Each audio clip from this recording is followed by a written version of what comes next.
এই জন্য আমি তারেক রহমানকে অনুরোধ করব, আপনার বাপ কখনো মুজিববাদী লোক ছিল না, আপনার মা কখনো মুজিববাদী লোক ছিল না, কিন্তু আপনি নব্য করে মুজিববাদের পাহারা হয়েছেন।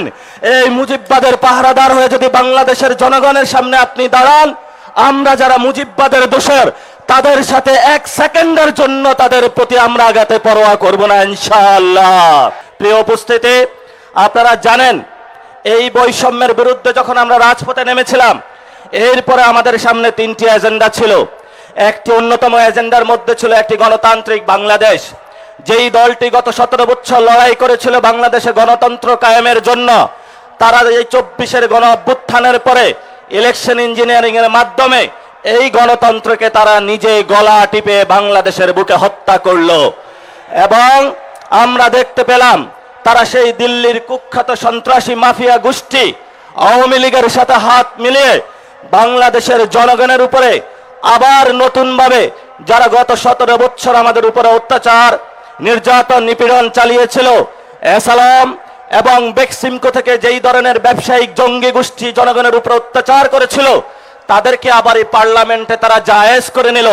শুধু তাই নয়, পার্লামেন্টের প্রথম সেশনে যার নির্দেশে বাংলাদেশের অসংখ্য আপনাদের সন্তান খুন হয়েছে, সেই চুপ্পুকেও তারা পার্লামেন্ট অধিবেশনে এসে নিয়েছিল এবং সেই চুপ্পুর সামনে তারা দৌড়িয়ে পার্লামেন্ট সেশনে করেছিল। এবং পরবর্তীতে যখন তাদেরকে বলা হলো যে আমরা একটি বৈষম্যহীন একটি মানবিক বাংলাদেশ চাই, তখন তারা ধর্মীয় কার্ড খেলা শুরু করলো। মুক্তিযুদ্ধের ভুয়া কার্ডের আশ্রয় নিয়ে দিল্লির সাথে তাল মিলিয়ে নতুনভাবে যারা বাংলাদেশের পার্লামেন্টে এবং জনগণে মাঠে প্রান্তরে রয়েছে তাদেরকে বাংলাদেশ বিরোধী আখ্যা দিতে শুরু করলো। আমরা বিএনপি ভাইদেরকে বলবো, বাংলাদেশে দুইটা পক্ষ, একটা হলো বাংলা পক্ষ আর একটা হলো ভারত পক্ষ।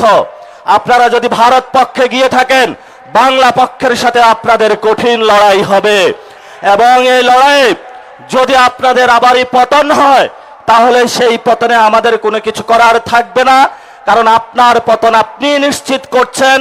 এখন ওরা আমাদেরকে বারবার বলে যে ছোট ছোট পোলাপাইন তাদেরকে নাকি ধমক দিয়ে কথা বলে, এই ধরনের অভ্যাস শেখ হাসিনার ছিল। আপনারা দেখেছেন পার্লামেন্টে দেশের অন্যতম প্রথিতযশা আলেম আল্লামা মামুনুল হককে নিয়ে যেই ধরনের আওয়ামী লীগ কুরুচিপূর্ণ মন্তব্য করেছিল, তেমনি ভাবে বিএনপি সরকার আওয়ামী লীগের পথ ধরে একই কুরুচিপূর্ণ মন্তব্যের তারা আশ্রয় নিয়েছে।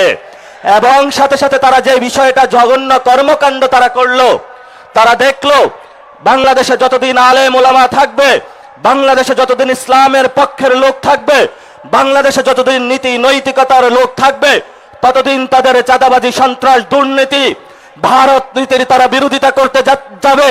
এই জন্য তারা বাংলাদেশের বাংলা পক্ষের শক্তিতে নিবৃত্ত করার জন্য ক্যারেক্টারের আশ্রয় নিয়েছে। যেই পথে তারা আশ্রয় নিয়েছে, এই পথটা ছিল শেখ হাসিনার। এই জন্য আমি তারেক রহমানকে অনুরোধ করব, আপনার বাপ কখনো মুজিববাদী লোক ছিল না, আপনার মা কখনো মুজিববাদী লোক ছিল না, কিন্তু আপনি নব্য করে মুজিববাদের পাহারা হয়েছেন।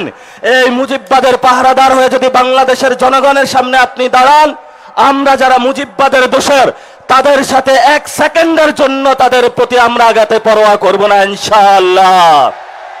আপনার স্বপ্নগুলো আকাশ ছুবে প্রবাসীর হেলিকপ্টারের মাধ্যমে। বিয়ে, জন্মদিন অথবা যে কোনো বিশেষ প্রয়োজনে হেলিকপ্টার ভাড়া করতে যোগাযোগ করুন স্ক্রিনে দেয়া নাম্বারে। প্রবাসীর হেলিকপ্টার, নিরাপদ ও সাশ্রয়ী বাহনের বিশ্বস্ত নাম।